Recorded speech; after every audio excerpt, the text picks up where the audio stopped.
नमस्कार।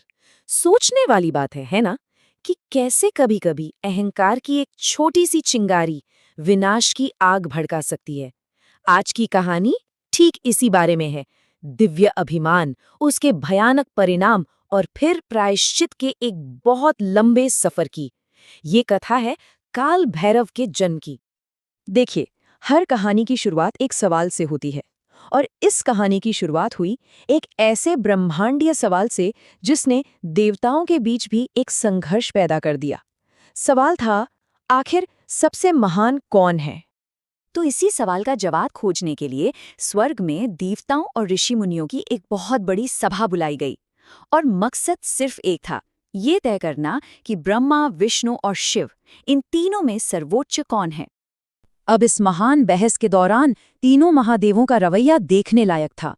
भगवान विष्णु ने तो सब कुछ बड़ी शांति से सुना, पर वो चुप रहे।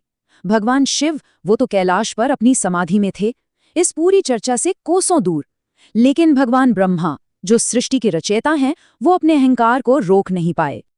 और ये अहंकार उनके पांचवें सिर से शब्दों के रूप में फूट पड़ा। इसी मुख से उन्होंने एक ऐसी अपमानजनक बात कह दी जिसने सब कुछ हमेशा के लिए बदल दिया। उन्होंने कहा, मैं ही परम शक्ति हूँ। शिव जैसा देव पूजनीय कैसे हो सकता है भला, जो नग्न रहता है, श्मशान में वास करता है और भूत प्रेत जिसके साथी हैं। ये शब्द सिर्फ एक दावा नहीं थे, ये भगवान शिव का सीधा सीधा अपमान था। ब्रह्मा के ये शब्द जब कैलाश पर ध्यान में लीन शिव तक पहुंचे ना, तो उनका ध्यान टूट गया। उनका क्रोध इतना ज्यादा था, इतना प्रचंड था कि तीनों लोग कांप उठे। ये अपमान से जन्मी एक विनाशकारी शक्ति थी। और शिव के उसी परम क्रोध से, उनकी भौहों के ठीक बीच से एक भयानक और शक्तिशाली रूप का जन्म हुआ। ये नया स्वरूप बहुत विकराल था।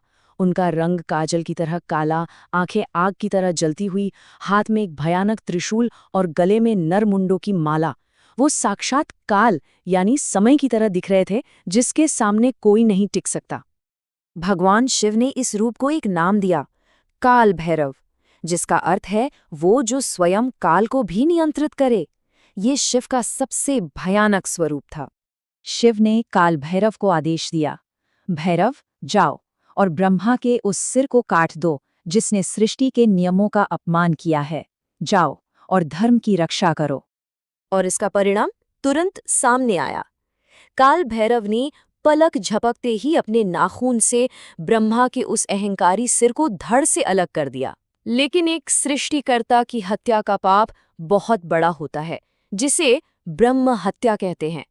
और इसी महापाप की सजा के तौर पर ब्रह्मा का वो कटा हुआ सिर काल भैरव के हाथ से चिपक गया और उनका भिक्षा पात्र बन गया।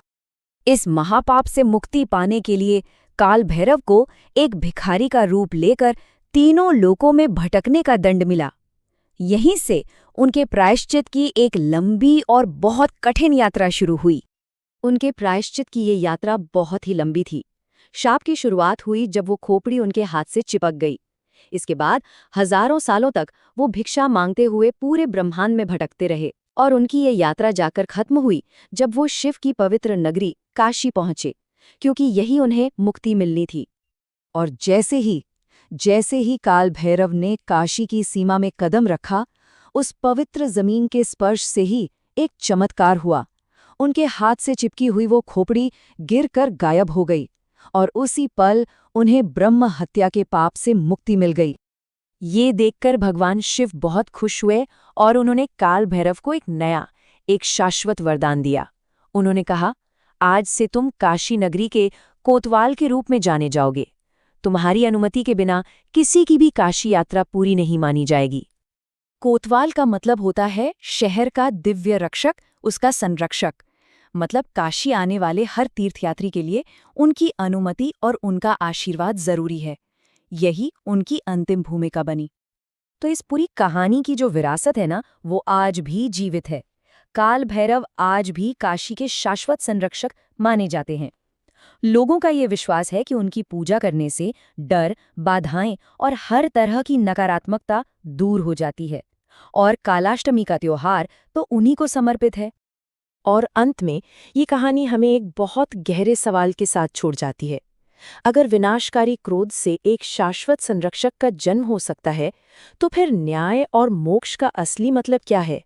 इस पर विचार जरूर कीजिएगा।